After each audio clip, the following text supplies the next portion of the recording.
Après la présentation du projet de la nouvelle constitution au président de la transition, l'heure est à la vulgarisation du texte. Le comité de pilotage stratégique de vulgarisation de cette nouvelle constitution tient depuis ce matin ici à Bamako sa première session autour du document pour mieux cerner le contenu. C'est le chef du gouvernement qui a présidé l'ouverture de la session. Plusieurs membres du gouvernement et cadres des différents départements participent à cette réunion. Alousseinou Touré.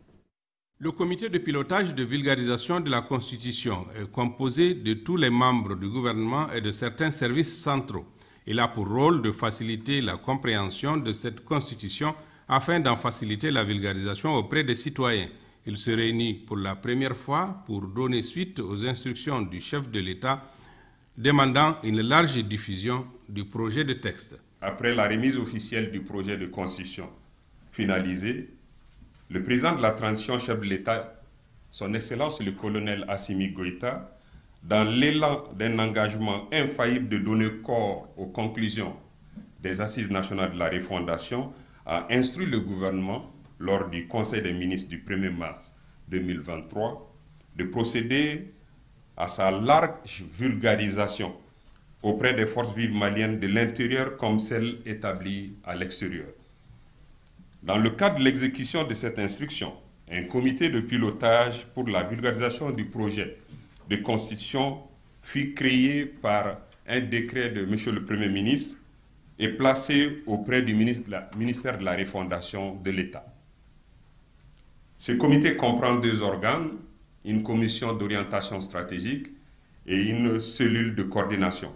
L'objectif recherché à travers la présente session d'appropriation est de permettre aux membres du comité de pilotage d'appréhender le contenu et l'esprit du projet de constitution et d'aider à la conception des éléments de langage et des supports documentaires de la stratégie de vulgarisation.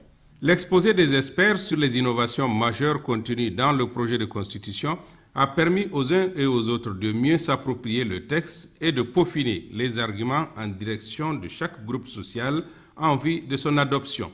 Le président de la transition a fait son travail, dira le Premier ministre, c'est lui de mettre le texte à la disposition du public.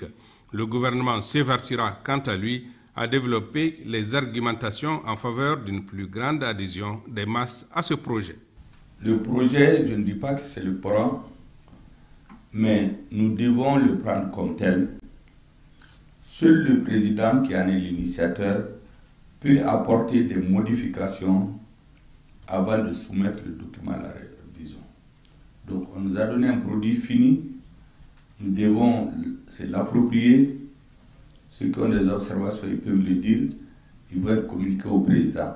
Il est le seul aujourd'hui, au nom du peuple, qui peut apporter des modifications.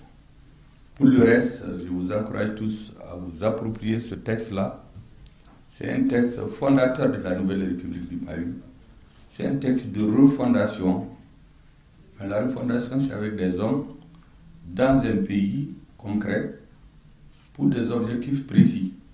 Donc ce que nous devons faire dans les autres domaines aussi, démontrer aux Maliens que dans la Constitution, tout ce que le peuple a demandé sera fixé dans cette Constitution. Il y a des Maliens qui ne sont pas d'accord.